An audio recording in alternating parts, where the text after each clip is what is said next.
Soy Carlos Menem, nací el 2 de julio de 1930 en la provincia de La Rioja. Soy hijo de inmigrantes. En mi presidencia hice todo lo que era conveniente en aquel momento para salir de una situación difícil.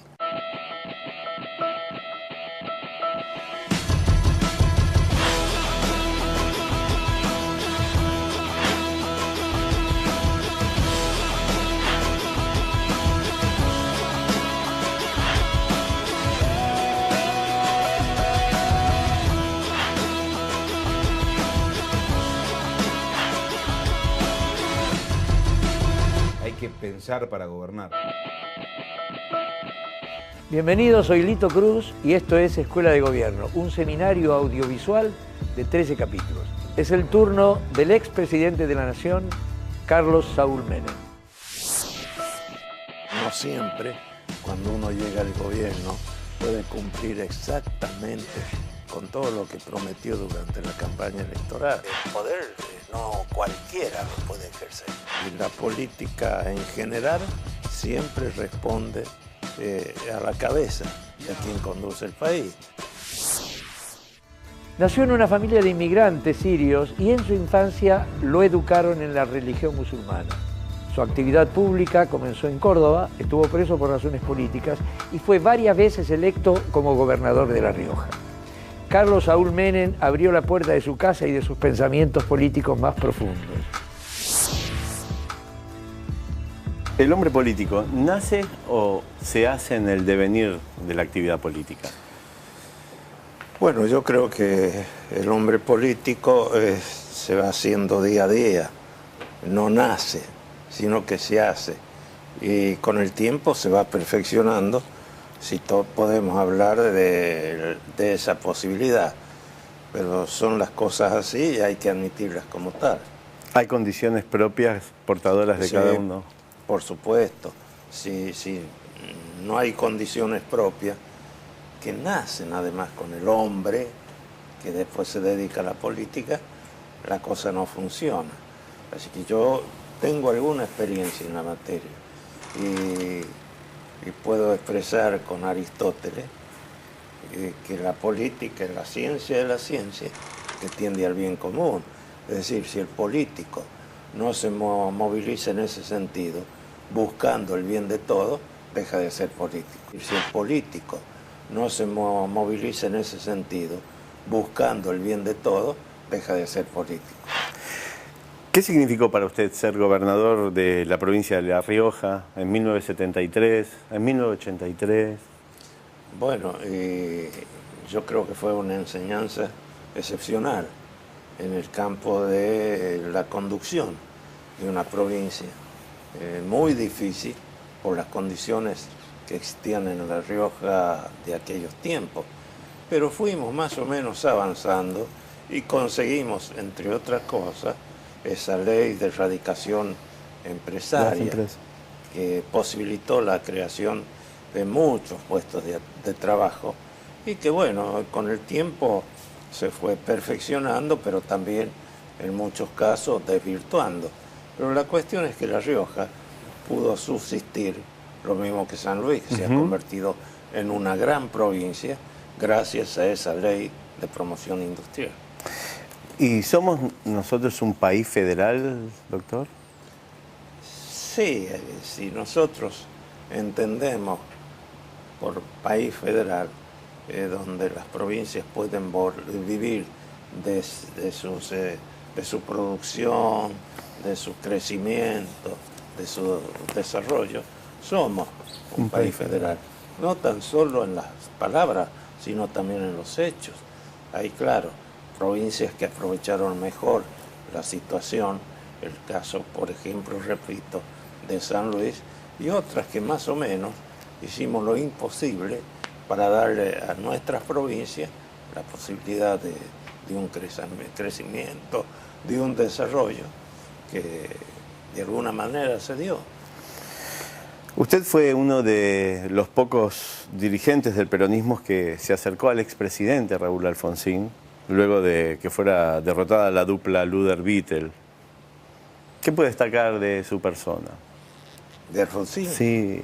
No, un hombre que nació para la política y vivió intensamente la vida política aquí en Argentina. Yo traté de ayudarlo y lo ayudé hasta las últimas instancias de su vida.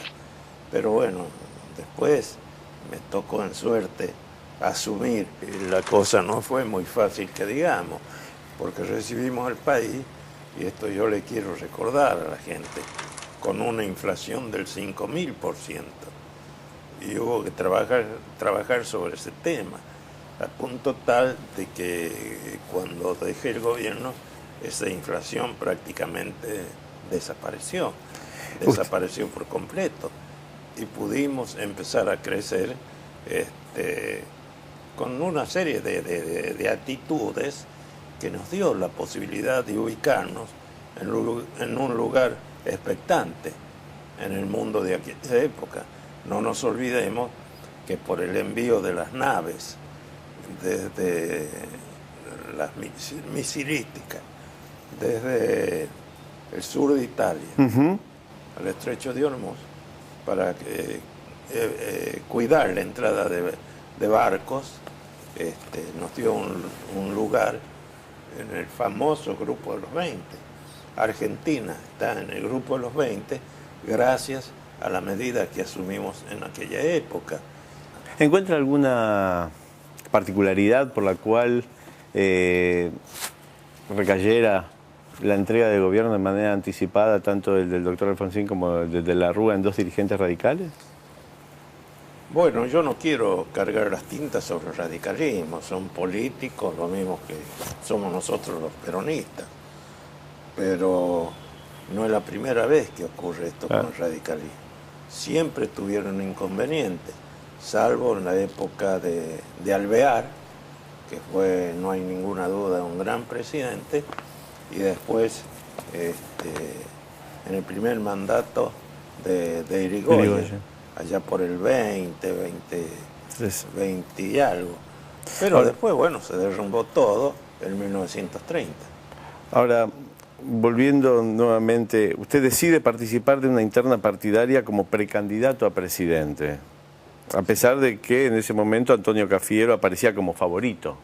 Era el favorito total. ¿Y qué lo llevó a usted a tomar esa decisión de participar? Eran muy pocos los boletos que jugaban.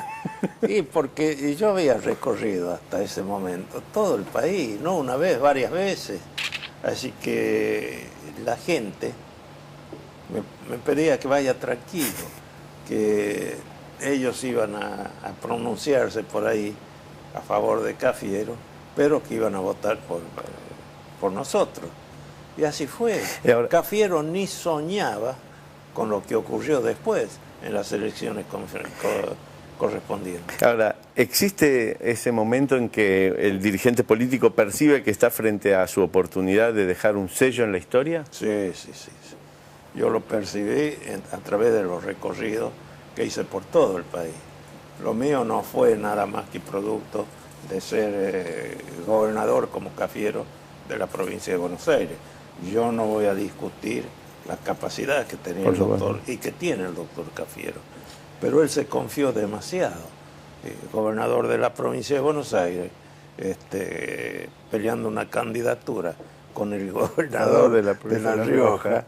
Bueno, yo recuerdo que en un acto, en aquel entonces, donde reunieron como 1 millón de personas en la avenida 9 de Julio, le preguntaron a Cafiero sobre el tema de Menem. Dice, no, bien porteño, ese le ganó de taquito. Y bueno, los resultados fueron totalmente distintos. Ahora, su imagen en esos años, la imagen que emulaba un poco a Facundo Quiroga, ¿qué pensaba que representaba esa imagen en el imaginario popular?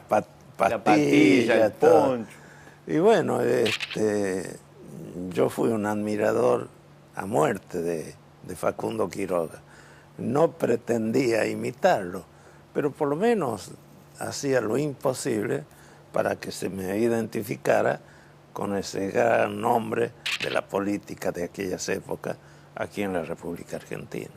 Se presupone que, digamos, el debate fortalece los mecanismos internos de la democracia. Usted no fue a debatir con Angelós cuando se presentó como candidato a presidente. ¿Por qué, doctor? Y no, porque no tenía sentido. Yo sabía que ganaba, y que ganaba, pero por escándalo. Yo sabía que ganaba, y que ganaba, pero por escándalo. Entonces, ir a debatir con quien, o a quien consideraba perdedor, no tenía sentido. Angelós, un gran amigo, además, ¿Ah, sí? un gran amigo, no tenía argumentos después de los fracasos durante años del radicalismo. En cambio nosotros, a partir de Perón y de Eva Perón, nos constituimos en un movimiento vital, joven, que siempre tiró para adelante y que nos dio resultados excelentes. Así que conducimos bien el país y conseguimos con esa conducción crecer y colocarnos en un lugar, no digo de privilegio, pero significativo en el contexto de las naciones del mundo. La presencia de la imagen de Perón y de Eva Perón, así como también la importancia o la significatividad del Partido Justicialista, siempre contó para usted, ¿no? Dentro de Sí, su... toda la vida. Yo no conozco otro partido político. Yo nací como político en el peronismo y sigo en ese movimiento. Y pienso que cuando me pongan el sobre todo de madera, voy a seguir siendo peronista. La promesa es una invocación intrínseca a la actividad política. O sea, ¿usted considera válido que se modifiquen las propuestas de campaña ante la realidad que sobreviene cuando uno ya está en el gobierno? Bueno, en caso de una necesidad o de una serie de requerimientos especiales de la gente, del pueblo, y hay que modificarla.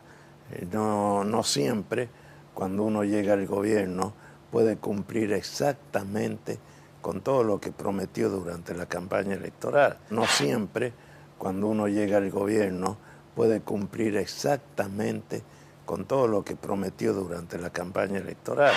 Siempre hay modificaciones, siempre hay problemas, y bueno, yo los tuve, y vaya que sí los tuve. A mí el caso de la muerte de mi hijo, de Carlito, me provocó un shock tremendo, y hubo que sobreponerse a eso y seguir gobernando. No tan solo en homenaje a mi pueblo, sino fundamentalmente en homenaje a mi hijo.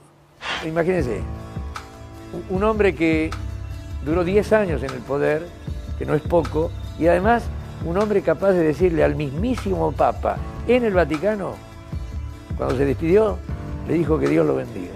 Para gobernar, ¿es determinante estar en consonancia con las ideas que imperan en la época y afín con el contexto internacional? Si no, queda fuera de juego. Siempre hay que estar de acuerdo con lo que ocurre, no tan solo en el país de uno, sino en el resto del mundo.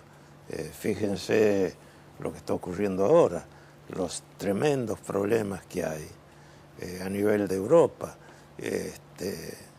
Italia entró en default. Bueno, ni qué hablar de Grecia. Por supuesto, España está en una situación similar. Y eso, por más que no nos guste, influye y rebota en el resto del mundo. Usted, para conformar su gabinete, convocó a renovadores emblemáticos, Sí. a hombres extrapartidarios. ¿Qué se evalúa a la hora de esa composición? La capacidad y la posibilidad, a partir de esa capacidad de los hombres a los cuales uno convoca, de marchar por un rumbo correcto, porque Fíjense lo que ocurrió con Perón. ¿Quién fue el candidato a vicepresidente de Perón?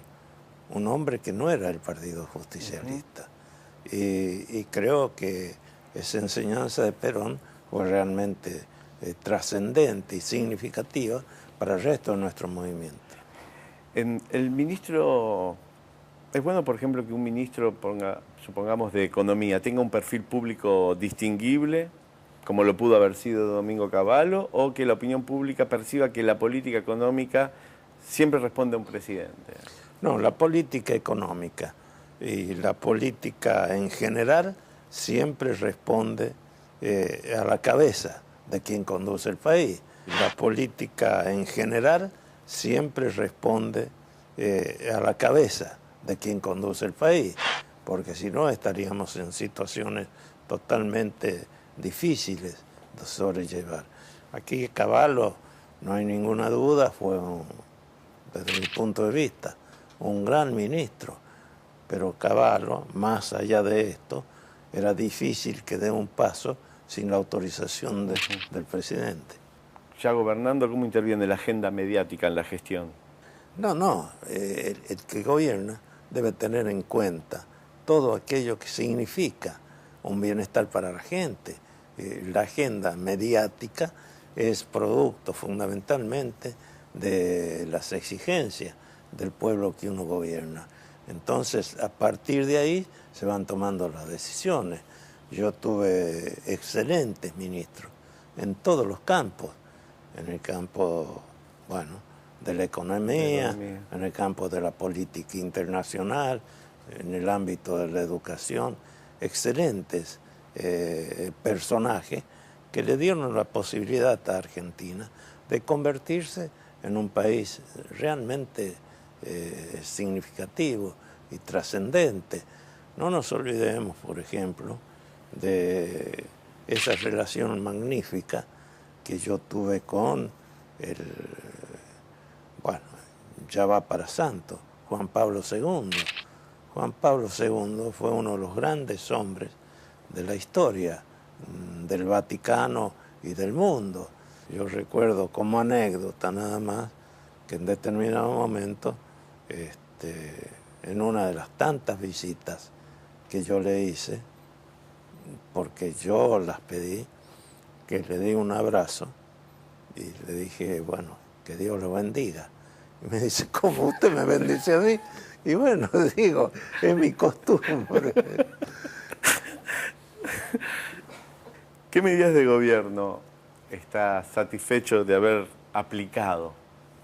Yo diría que todas, una con mayor incidencia y otras que pasaron casi desapercibidas, pero que evidentemente tuvieron algún tipo de participación en todo lo que significó Argentina, nuestro país, este país, en aquella época. ¿Está arrepentida de alguna medida? No, porque todas fueron medidas producto de lo que ocurría en ese momento. Ojo, no tan solo de Argentina, sino en el mundo. En un mundo globalizado como el que teníamos, había que tomar o asumir medidas que no sean contrapuestas a lo que ocurría en el resto del mundo. Fíjense lo que está ocurriendo ahora.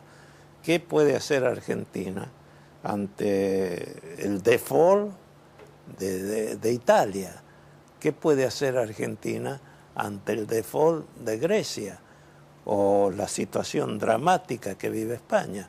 Y bueno, tratar de evitar que eso se proyecte aquí a nuestro territorio.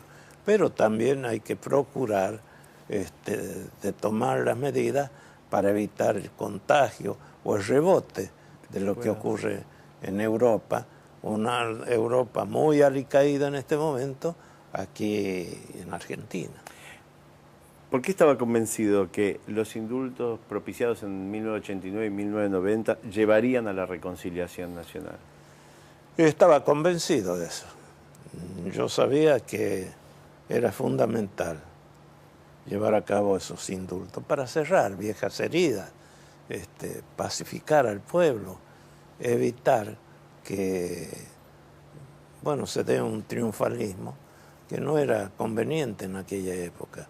Fíjese hasta dónde llegó mi afecto y mi amor por mi país, que indulté a quienes no me permitieron ir al velatorio de mi madre, que murió cuando yo estaba detenido. Y eso que el gobernador o el interventor de La Rioja quería poner el avión de la provincia para trasladarme a mi lugar, a la tierra de mi nacimiento. Y bueno, no hubo caso, y pese a todo, el indulto yo lo creía necesario para cerrar viejas heridas. El indulto yo lo creía necesario para cerrar viejas heridas. Bueno, después se anularon los indultos y así estamos ahora. ¿No le preocupaba la idea de, y con esto termino este tema, de que sean indultados quienes habían cometido esos crímenes de lesa humanidad? No, porque yo buscaba con esas medidas la pacificación de Argentina. Ese era uno de mis objetivos fundamentales cuando empecé a gobernar mi país, este país. Terminar con aquellas viejas historias de federales y unitarios que nos llevó a derramar mucha sangre en nuestro país. ¿El kirchnerismo qué sería? ¿Una expresión más de las que dio el peronismo, así como pudo haber dado el menemismo? ¿O es un punto de inflexión en relación al peronismo? No, yo creo que el kirchnerismo procuró llevar a cabo una tarea similar a la que llevamos a cabo quienes nacimos y crecimos en el mundo del justicialismo. Pero bueno, algo consiguió y otras cosas no se dieron, porque lamentablemente Kirchner falleció y bueno, ya una vez que murió, la presidenta o presidente se encargó de conducir el país como lo está haciendo, y creo que con un éxito interesante, significativo. Si no, no hubiera triunfado de la forma que lo hizo en las últimas elecciones. Fue aplastante el triunfo, aplastante. A su criterio, ¿debería existir una escuela de formación de dirigentes políticos, pero ya con carácter institucional? Yo creo que es conveniente, aunque el dirigente político se forma a través de su experiencia en la vida. Si se va a dedicar a la política como ciencia que tiende al bien común, no hace falta una escuela política. Se va haciendo solo, como nos hicimos todos los políticos de aquella época, sin excepción. 140 caracteres se llama para finalizar. Sería, ¿qué le sugiere La Rioja? Y La Rioja es mi tierra, es el lugar de mi nacimiento. ¿Qué le sugiere la palabra democracia? Y democracia es fundamentalmente la voz del pueblo, es el gobierno del pueblo, por el pueblo y para el pueblo. Eso es la democracia, así en pocas palabras. ¿Poder? Bueno, el poder no cualquiera lo puede ejercer. El poder no cualquiera lo puede ejercer. Cuando el poder se les va de la mano, o cuando el poder los enorgullece a quienes los ejercen, por ahí se convierten en verdaderos tiranos. Entonces, el poder hay que ejercerlo equilibradamente, si no, no tiene sentido. ¿Pueblo? El pueblo es todo. Yo digo que el pueblo es absolutamente todo en cualquier parte del mundo. Doctor Carlos Saúl Menem, muchas gracias por esta entrevista para nuestro ciclo de la Escuela de Gobierno. No, cualquier cosa a sus órdenes. Durante media hora, Carlos Saúl Menem brindó su experiencia acerca de cómo se ejerce el poder real de un presidente y cuáles son las dificultades que se deben sortear. Solo el jefe de gabinete es importante en tanto en cuanto será el alter ego del presidente. Yo no me sentía el alter ego de Cristina. El Estado es un paraguas protector de todos nosotros, que nunca debe convertirse en un chaleco de fuerza. Las decisiones son decisiones y la toman unos pocos.